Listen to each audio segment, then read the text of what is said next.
Bo Levi drops back to pass. He finds Brandon Kaufman for a touchdown. Oh, hey, how you doing?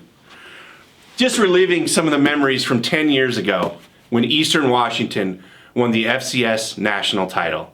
It's really hard to believe it's been 10 years. And what a year that was for Eastern Washington. It was the first year they had the red turf, the Inferno.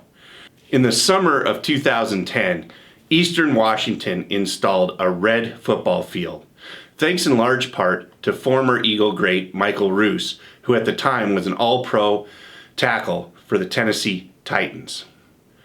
The field really gave Eastern Washington an amazing brand.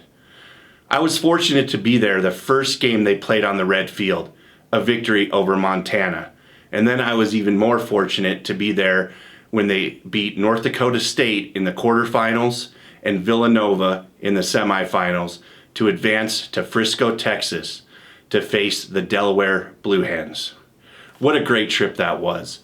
The story of how they got there is even better because in the win over North Dakota State, their best offensive player, Taiwan Jones, who was an amazing running back, the fastest player I've ever seen in the Big Sky Conference, went down in the second half with a foot injury.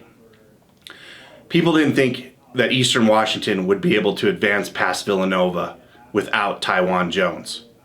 But his backup, Mario Brown, a freshman, rushed for over 100 yards in the game against Villanova, and he would prove big in the national championship game. So, before we get to the game, let's talk about before the game. The Eagles head down to Texas. The night before the national championship game, linebacker J.C. Sherritt was named the Buck Buchanan Award winner as the nation's best defensive player.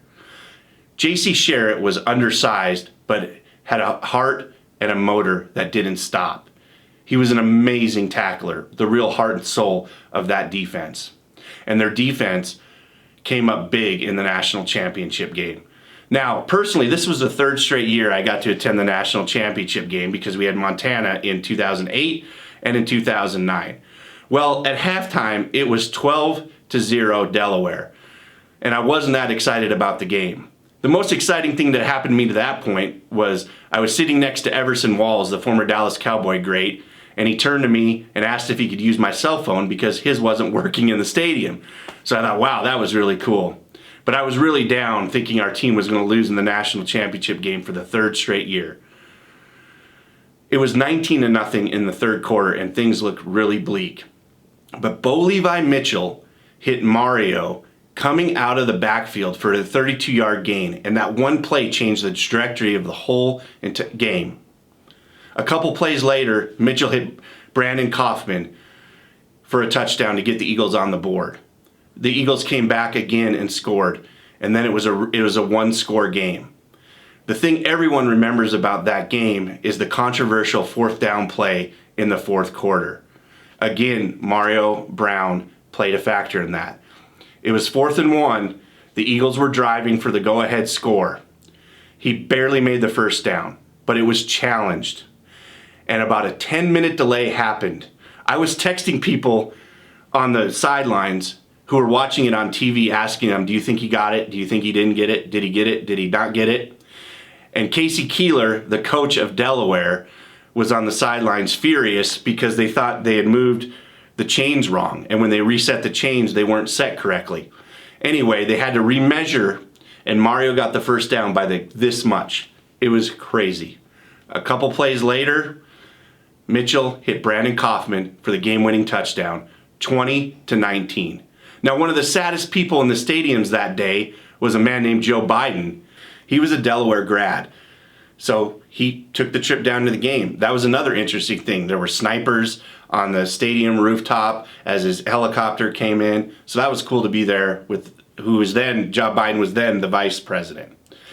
So Eastern Washington wins. I was as excited as if I played the game. I think I was one of the first ones to hug head coach Bo Baldwin. Current head coach Aaron Best was the offensive line coach. I know that he was so excited after the game that he accidentally headbutted their golf coach, Mark Hughes, and broke his nose. I saw Mark in the airport the next day. It was certainly a magical year for Eastern Washington, a small school in Cheney that doesn't have the biggest budget of a Big Sky school. A lot of that was because of the red turf, or at least that's what they say. Well, this last summer, that original red turf was finally replaced. So a brand new red surface has been installed. We can't wait to see the Eagles back on the Inferno come February. And let's just remember, late in the season, Cal Poly comes to town. Cal Poly's coach right now, Bo Baldwin.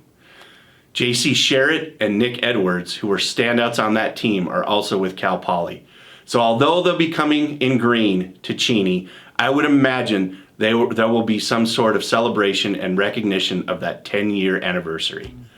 Thanks for watching this edition of Classics with Kasper. We'll see you next time.